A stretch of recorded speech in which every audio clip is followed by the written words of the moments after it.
Let's make it a good day. Welcome back to the show, everybody. Hope you're having a good day, as our old theme song says. Well, I was excited to have him back for the new season. Our guest today is an award-winning TV producer who's becoming a fast fave on our show. We found Michael Levitt on TikTok. He spills all of the tea about what it's like working with some of the biggest names in Hollywood, because Michael has produced with everybody in Hollywood. His latest project is now in its second hit season. Baylen Out Loud is back and loud on TLC and HBO Max. Audience, give it up for my buddy, the great Michael Levitt. Hey, everybody. Hi, Jason. How you doing? I'm great. By the way, I just want to tell you, you can just refer to me as TV Mike, not TV Mike Plus. I've dropped the plus. Fallon, did you hear that? Michael dropped the plus. Congrats. Yeah. He got that. Fallon says congrats. How you doing, buddy? I'm great. I'm so happy to be here, and congratulations on all the new markets. I'm so proud of you, and it's so Thank you. Thank you, buddy. I appreciate that very much. We're going to talk about Baylen in our second segment, but let's get Michael always really does have the best dish. If you want a TikTok account that's not about politics or making you feel like you want to fly to Mars, follow Michael. Michael, I want to know, how did you get started as a talent coordinator on the Oscars? How did that come to be? So I applied for the job, and they never asked me how old I was. I think I told your producers I was 20, but I looked, I was actually 19, and they had no idea. And I was all of a sudden responsible for the biggest stars in Hollywood on a show that was going out to 1 billion people.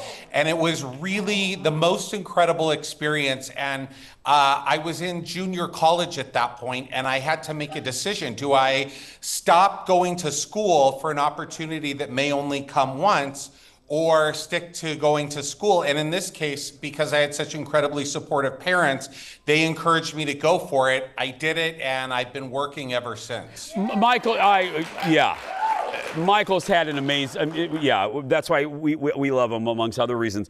Can you explain to my friend in the front row who represents just, what does a talent coordinator do, Michael? So you're responsible for all of the logistics with all of the celebrities. So it's the schedules, it's the planning of their travel, it's the call times, it's making sure when they arrive that they're greeted and that they have the right dressing, the green M&Ms in the dressing rooms, and that they basically, you're getting them to where they need to go and handing them off to the stage manager, who then takes them to the stage to make their appearance. Michael, who scared the hell out of you at first? Like what, like Grand Dame or huge icon? Because you're 19, for the love of Peter, Paul, and Mary. Who just scared you to death? You know, I was so enamored and in awe of everybody. And the truth is, most everybody is really nice. But I have to tell you, on this particular show, it was produced by the legendary producer Alan Carr, who made movies like Grease and many other huge movies in the 70s. And it was pretty much universally panned as the worst Oscars ever. This was the year that Rob Lowe almost ruined his career by singing with Snow White. And that was the year that the Disney sued the Academy because they didn't ask for permission to use the Snow White character. So it was kind of a big hot mess. And here I was, this 19-year-old, responsible for all these celebrities. And on that particular show, we had two production numbers. The old Hollywood production number, which had people like Merv Griffin, Sid Charisse, Tony Martin, Vincent Price, Alice Faye. It was an amazing experience. And then we had the young Hollywood number, which was all these new celebrities that were, and actors that were just breaking. Ricky Lake, Christian Slater, Patrick Dempsey, Blair Underwood, people like that. And what was great for me was I was dealing with all of them during rehearsals and leading up to the show. And the legends would show up to rehearsal by themselves, no entourage, engage with me, were asking me questions about my life. And the young Hollywood up-and-comers Yep. weren't so great. They all were smoking. They showed up late. They had entourages. So I learned early on, Jason, what it meant to be a professional on set. And it was such an invaluable lesson for me. Was it, Michael? Absolutely. I've said that all the time. Michael, really quick, if I'm putting my years right, if I'm connecting the dots, isn't that also the Oscars? That was Lucy's final public appearance, right? You are so good. It was. She presented with Bob Hope. I was and still am a massive Lucy fan, and that was the first and only time I got to meet her. And you always are worried that when you meet your legends that they won't be nice. And I'm happy to say she was so wonderful to me, and it was such a wonderful memory. And I'm so grateful for that opportunity that I got to meet her. We're going to have an opportunity to talk about Michael's hit show because he ain't done. That and more when we come back. Back in a moment, everybody.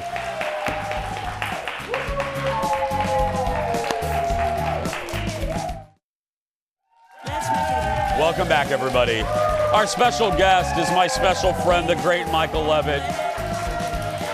Follow him on TikTok, socials, etc., etc. Now, his latest project is season 2 of the hit show Baylen Out Loud. Let me start with this because I want to ask you the premise for new folks. But Michael, are you surprised? I mean, you've been in the business forever. You never know what's going to strike. You never know what's going to be a hit. If every TV executive could figure that out, every show would be a hit. Are you surprised how great this show is doing? Actually, I'm not. I had a gut feeling. I mean, let's be clear that when I found Baylen, she already had 10 million followers on TikTok. So I knew that she was already resonating with the audience, but she's so unique. There's no show like it. And I just know because she's so magical and dynamic. And I just knew that in this long form format, it would do well. Did I know it would do as well as it has? Maybe not, but I'm really gratified and so grateful that it's connected and resonated with so many viewers. Michael, can you tell everyone the general premise, my friend? Yeah, so Baylen Out Loud is a docuseries that follows the life of Baylen Dupree, who has one of the most extreme cases of Tourette syndrome.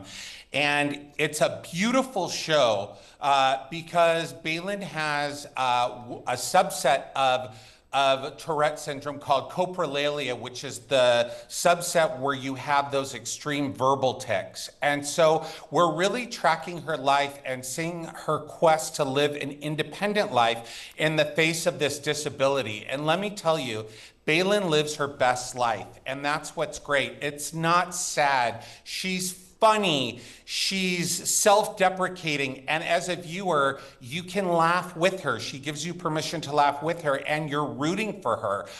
In season 1, we tracked her life as she and her wonderful boyfriend, Colin, fall in love, and she tells her parents that they're moving out. So we saw that in season 1, and the finale was that Colin proposed to her.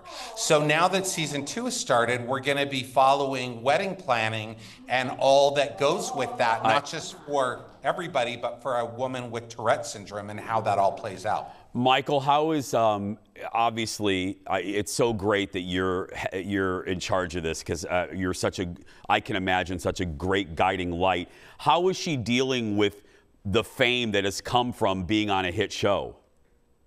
Well, as I said, she already had a lot of notoriety from TikTok, so I think her learning curve was less. I think it's been more of a culture shock for her family, who now get recognized, and her boyfriend. But yeah, her fame level has been amped up tenfold, and it's very exciting to be shooting on location and see so many people come up to her and say such wonderful things to her. I want to piggyback off that because you know this. TV can be fun, trashy. It can be a diversion. It can be an escape. But I know you believe this. One of the great uses of this weird thing that we do is you can shine a light on things and people can see themselves reflected back when the universe doesn't usually allow it. I can imagine, Michael, you and Baylen are hearing from other people that feel seen. Am I right on that? Yes, not just people with Tourette, but all kinds of people with different neurodivergent conditions. And it's been so heartwarming to read the comments because I feel that the light that we're shining on Baylen and Tourette syndrome has made it a kinder and gentler world for those afflicted with that condition because people understand it better. So when they come up to her, they get it and they know how to be respectful and thoughtful. And it's just when you can make a show that makes a difference like that, I'm a lucky guy. Yeah, better than any. It's nice to win awards, obviously, but that's the reward right there. Absolutely. More with Michael when we come back. Back in a moment, friends.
Let's make it a good day. Welcome back, everybody. We do it our I own have way. I have a funny question to ask Michael in a little bit, but first, our guest today is executive producer Michael Levitt. Follow him on the socials. Watch Baylen Out Loud. We'll put all that stuff on the socials. Okay, I wanted you to tell one more little story about a diva, and then I have a funny favor to ask you. But let's start. I said it in the tease. You've obviously worked with so many legends. You mentioned Lucy. Have you worked around Liza? I have, and it's a wonderful, quick story. We booked her last minute to perform New York, New York on the opening of the TV Land Awards, which had previously taken place in Los Angeles. It was our first year in New York. So what better way to open the show? And she agreed to do it in the final days. And so we thought it would be helpful to throw together a little production number for her. So we had a set that said, I Heart Liza, and we added 20 dancers. And the idea was that she could just show up to rehearsal and step into it. And the dancers had the canes and the top hats. Well, when she showed up, she said, what's going on? I don't need dancers. I'm Liza Minnelli. No dancers. And I was freaking out and heartbroken because we had 20 dancers that had rehearsed for several days to be a part of this. And we were just trying to figure out how to handle it. And she just wasn't having it. And as she saw the dancers kind of collecting their bags and getting ready to leave, she saw how disappointed they are. And she said, you know what? I can't break their hearts. Let's have the dancers. Oh, so we that's added a the great... dancers back in. And they were great, and she was great, and I love her for that. That is a great story. One of the things I love about what people can take from your stories is the realization, I say it all the time about our crew, of how hard the behind the scenes people work and things that the audience rightfully so doesn't know about, and how you guys have to think so quick on the fly when things happen so that the viewer doesn't know something messed up. Is there a story, something about Barbara Walters and the TV Land Awards, Michael? Okay, so this is a perfect example of having to pivot as a producer. So we were honoring Regis Philbin with a Legend Award. He had just retired from his talk show. And I was trying to find someone to present him the award. And we asked everybody, I mean, Jerry Seinfeld, Chris Rock, so many people. And people loved him, but they just weren't available. And we were striking out. And it was the night before the show.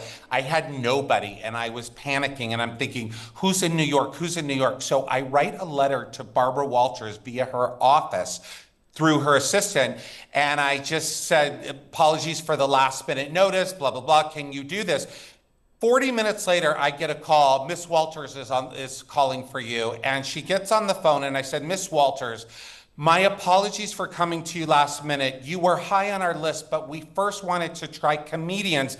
And for one reason or another, they physically weren't available. And without a beat, Jason, she said, so I said they weren't available. And she said, if they tell you they're not available, it means they're not interested. What time are you sending the call? And I just went, 6 o'clock, 6 o'clock. And she showed up to the set, and I went up to her in the green room, and I said, I'm Michael Levitt, the executive producer. No need to explain who you are. I know exactly who you are. And I said, great, thanks for coming. But she was great, and she was direct, and I appreciate it, and I loved it. Okay. Now, finally, before we go, I firmly believe in, I hate bothering people. I don't like asking for favors. This is a funny favor. It's a joke. But Michael knows everybody, and Michael also knows that my two favorite things in the universe, other than my family and my dogs, are Dallas and Knots Landing. They're my favorite shows. I would sell some members of my family on eBay for a chance to, Okay, so Knots Landing stars Donna Mills, Michelle Lee, and Joan Van Ark, three women who I've interviewed literally everybody but these three. They have a podcast. They need publicity. Michael, I need to get them on the show. Do you know anybody? Michael, do you know anybody involved? I might have some connections, Jason, and I'm so fond of you. The minute we're done with this interview, I think I'm going to pick up the phone and work on that. Yes! So I can do. Stay tuned. Yes, Michael. Oh, God, I love those. I might just cry. I love those three so much. You've met, really quick, we got to go. You've met all three of them, right? You've worked in one way. Yeah. Yeah. They do not disappoint, and I hope I can pull this off for you because I know it would mean so much. You're the best. We love you, Michael. Thank you, my friend. Thank you. Bye, everybody. Good to see you. Thank you. As I said, be sure to follow Michael on TikTok and watch Baylen Out Loud on TLC and HBO Max. He's the best. We'll be right back. We got to get the divas here.